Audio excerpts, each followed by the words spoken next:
begin? Where to start? Where to start, you think?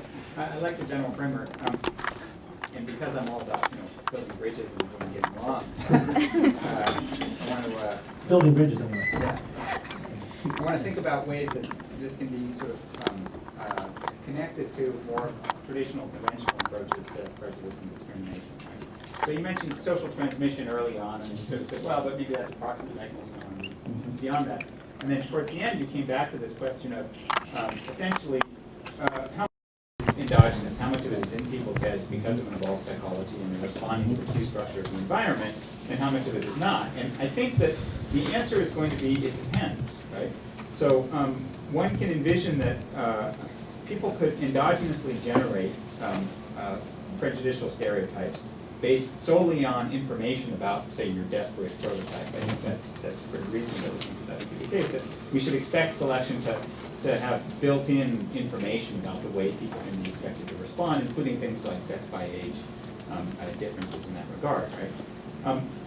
But that then creates a different kind of an affordance, namely an affordance that cultural evolution can exploit to shape intergroup relations. Okay, so if, for example, a majority group has a vested interest in maintaining the oppression of a minority group, brute force for economic exploitation, for example, then presenting them as fitting into the desperate prototype is going to elicit reactions from members of the majority group that are particularly, congruent with the goals of the majority group in that regard. And I think it's important to look at that because, so you mentioned disease avoidance along the way, right?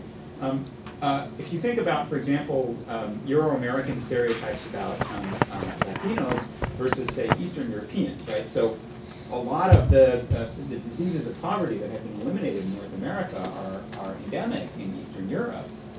And from that perspective, Eastern Europeans should be at least as big a threat for disease avoidance, right? But those are not the stereotypes. Okay? Now, if the response to this individual as a potential vector for disease is exclude, right, and keep out, but don't actively seek to oppress the way that you would an individual who's a threat, that is, you need to coerce that individual into staying out.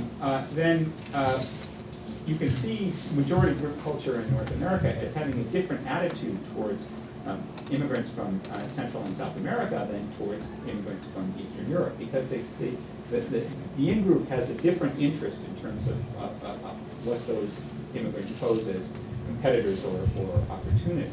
Right?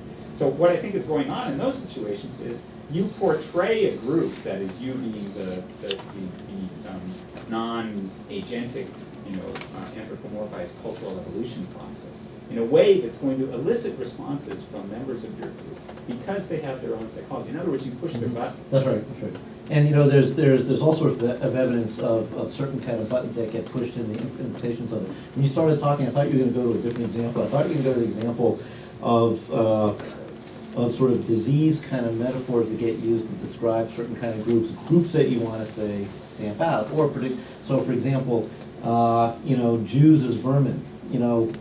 Back in Europe in the early 90s. Well, what do you do with vermin? I mean, it's sort of cockroach, Rwanda situation, and Tutsi as cockroaches. I'm getting it backwards, whatever. And so there is this notion that you can engage certain kind of these things metaphorically in demagogue, in a demagogic kind of way that nonetheless will engage these different kind of prejudices.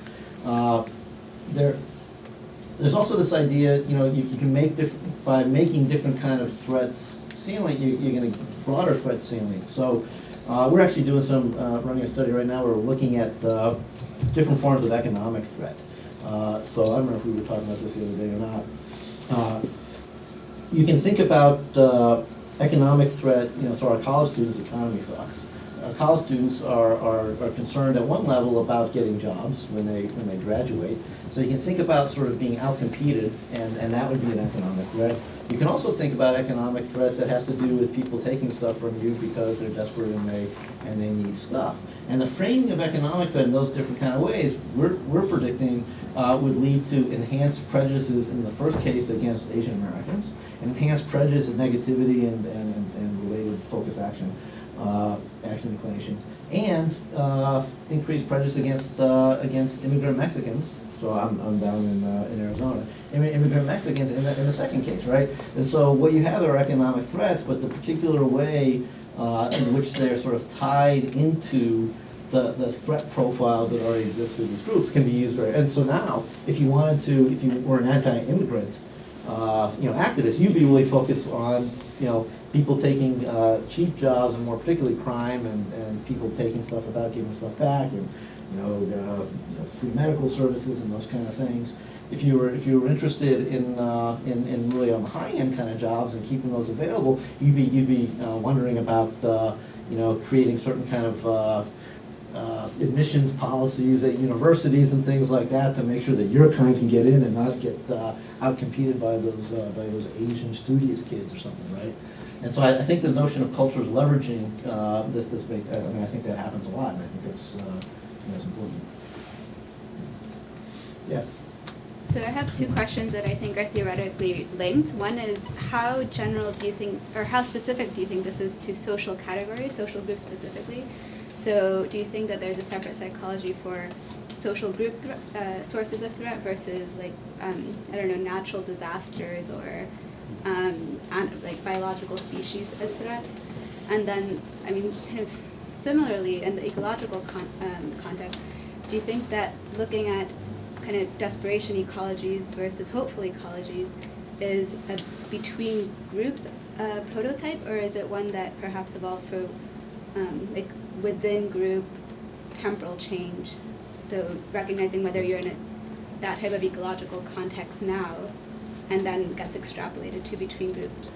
Yeah, let me sort of play with the second question first, and then have you come back and clarify stuff from that's up too close to something. Have you clarify the first part of that? So, whether we're thinking, I think this whole question about where, if there's such a thing as ecology prototypes, where they come from, and whether in fact that we do have these sort of evolved, at least basic structures for certain kinds of limited numbers and whatever. And so you're making, and you can think about the complexities of how those might come about, right? It would sort of depend upon, the experience with these different kind of ecologies and how people understood those ecologies for providing the opportunities that they do, being successful in there, and then more successfully reproducing those, and so having these kind of things end up making it into a cognitive system, at least in a rudimentary kind of way. There's a complexity there, and I'm not sure I certainly don't have a good take on that. But I would suspect that it probably does have more to do with sort of in-group availability, in-group unavailability, and the fact that as things change. I don't know much about our natural history. I do seem to know that at some point in our natural history, things were very sort of variable and the like, and I don't know if that provides sort of a mechanism for just thinking about ecological circumstances in the first place, which now get applied externally. I actually think that just about all this whole frame that I'm talking about really makes sense initially in terms of ways of managing, of doing social control within one's own group. So groups have certain characteristics, certain features that they that need to play out in order to be successful. I'd say successful for individuals. Other people will say successful. It probably doesn't matter at the level that I'm thinking about it. And so a lot of the prejudices we think about, or the threats that we think about,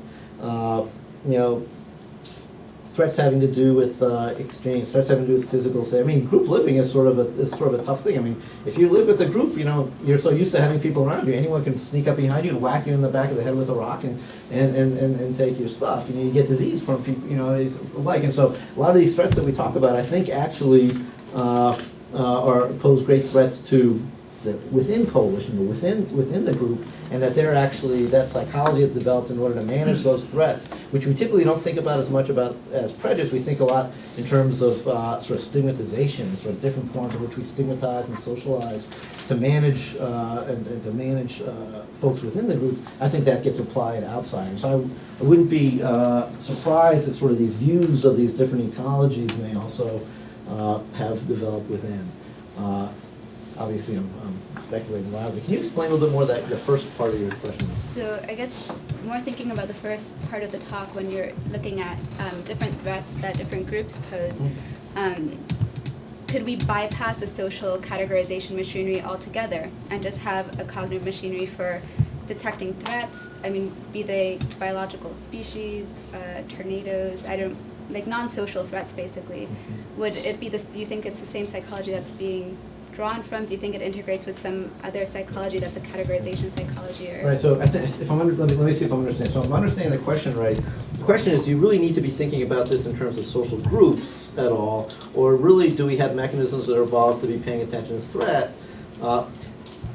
Okay, you know, I have a little bit of a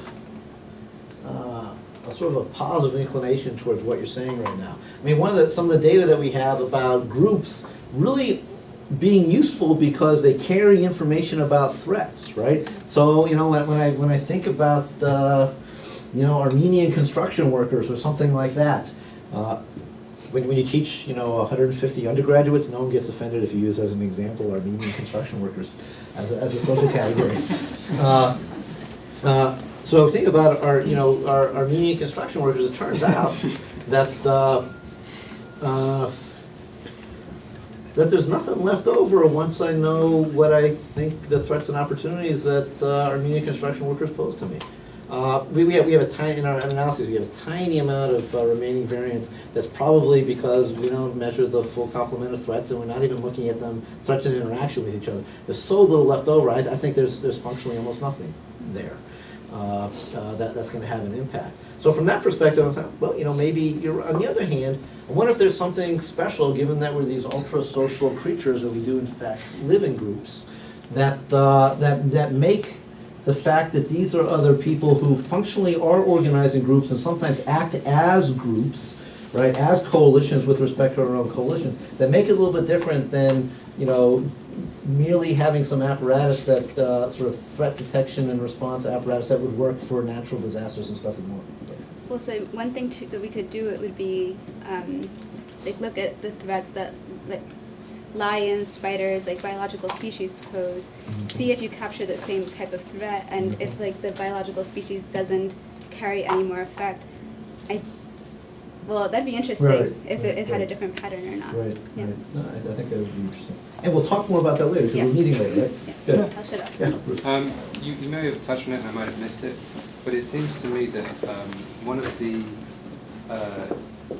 real problems with prejudice, even if it works the way that you say, this is stating the obvious, I guess, but it's the fact that you've got perhaps a reliable indicator for a population that you can use, that for a group you could say, perhaps it's a reliable estimate of the amount of physical threat or the disease threat or whatever that's coming from this group.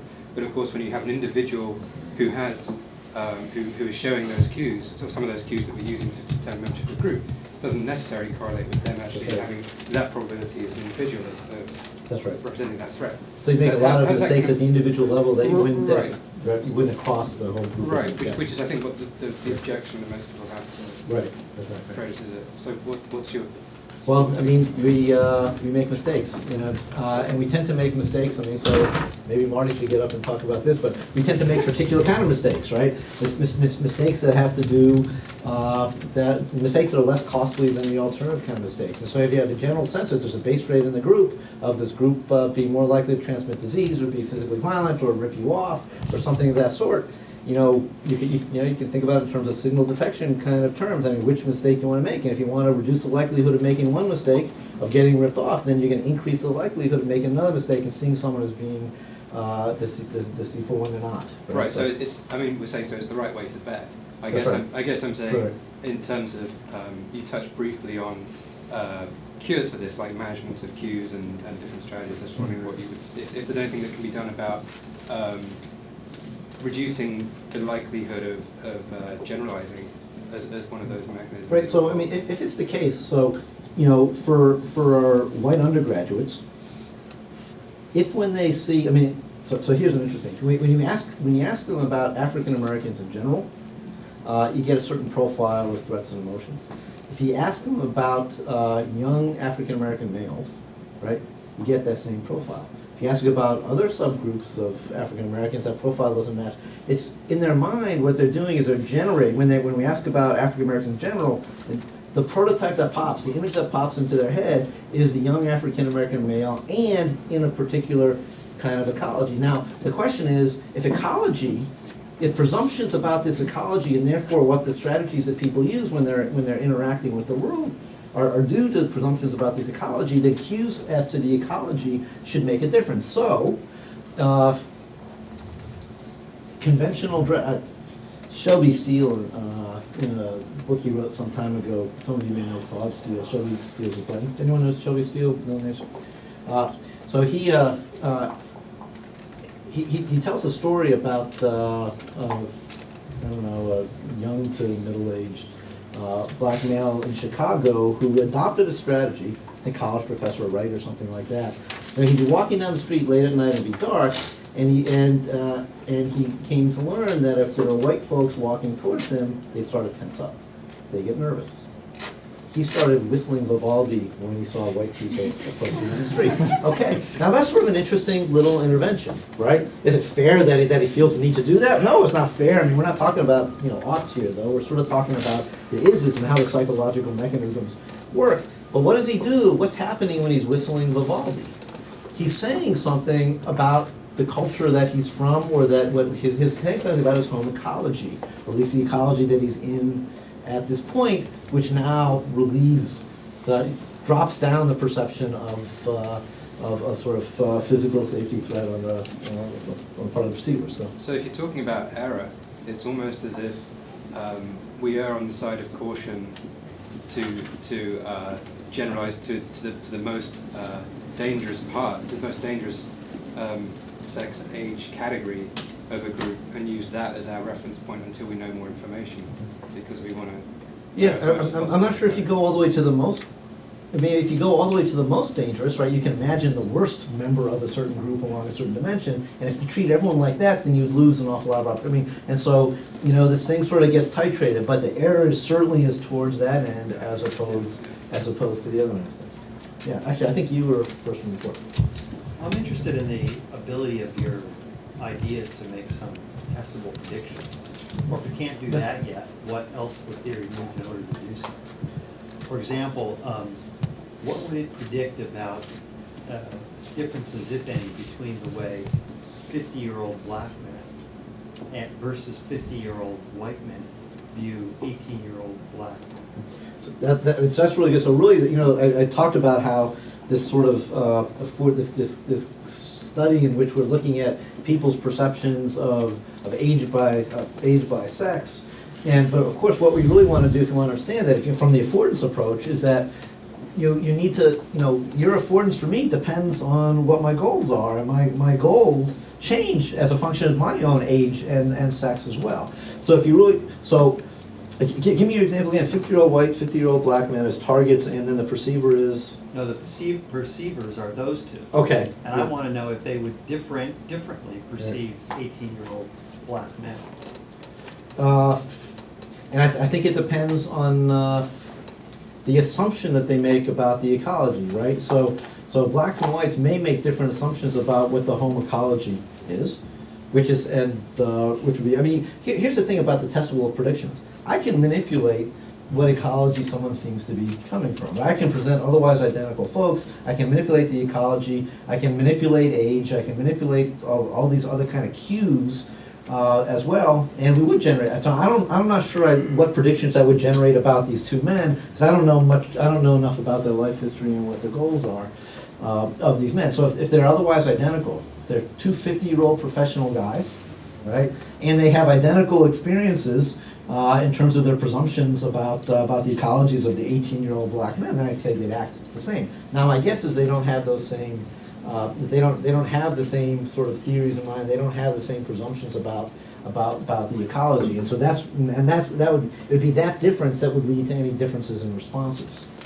I don't know if I'm answering. Yeah, well, it seems then to develop the prediction system better, you need independent ways of assessing what an individual's ecological assumptions are about another Exactly, exactly. group, and then completely different questions about what their prejudices are. Right. What I would want to do is I would want to actually, across ages and sex, I'd want to find out what people's goals are, right? So I'd want to sort of do that sort of analysis of I mean, there's a couple ways of doing this. One is to go to you guys and your literature about these things, but you know, the specificity of some of the goals that we're thinking about may not be there. But you know, there are ways of possibly assessing people, and there are ways of assessing people's goal hierarchies and the like. So you want to know what the actual goals are. You want to know what the theories are, and you want to know what the theories of the ecologies are. And once you have those, you should be able to make very, very texture-specific predictions. Just sort of like we're able to make very textured predictions once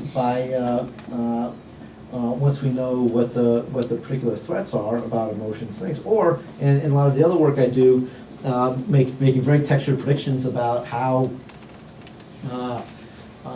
when I'm in a self-protective, we have another line of research with Doug Kenrick and others where we manipulate the motivational state that people are in. We put them in self-protective states, we put them in disease avoidance states, social affiliation seeking states, status seeking kind of states. We manipulate those kind of states and they process information very differently. So for example,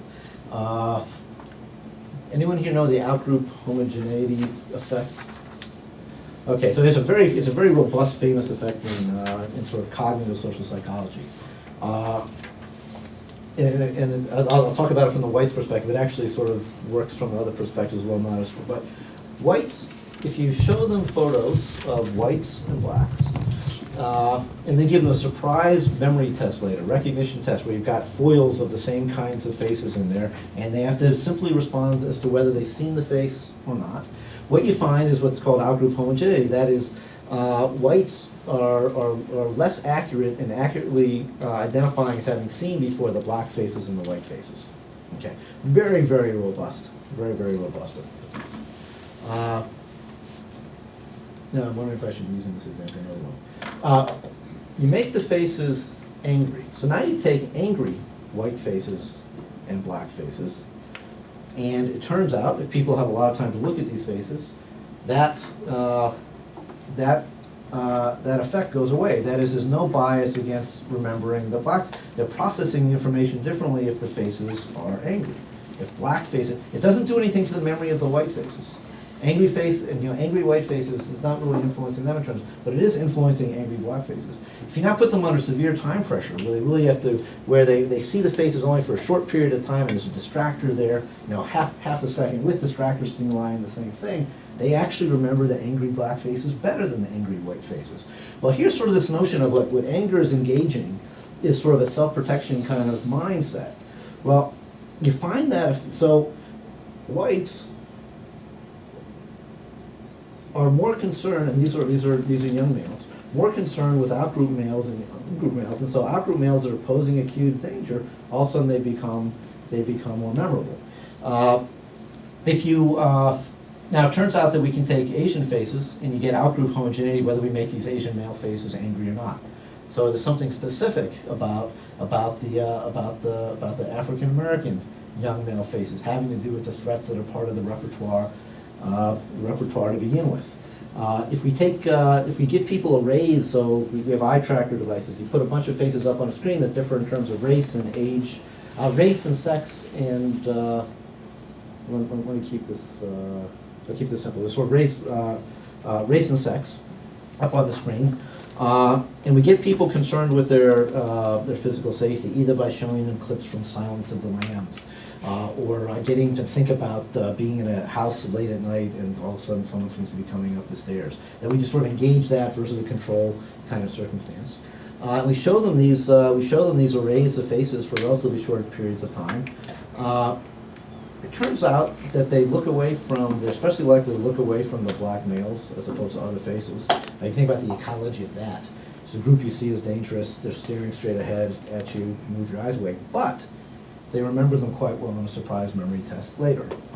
That there's a greater sort of encoding efficiency, greater memory for the attentional buck thinking when in a but only when they're self-protective, when you're really worried about self-protection for processing these kind of faces as opposed to those kind of faces. Doesn't work for black females, doesn't work for white males. As again, it's the specificity. And so the kind of approach that I'm taking here, when you think about the different kind of motivational states, when you think about the particular theories that people may have about ecologies, and like, I'm suspecting that we're going to be able to generate similar kind of very textured kind of prediction. But you're right, we need to do that kind of groundwork to sort of know what my goals are, because I'm looking at you, and if I'm thinking about mating, you've got very little affordance value for me, right? If I'm thinking about self-protection, now you're wearing a tie, you look around, whatever, very little. If I'm worried about status or something like that, well, maybe that's a different story.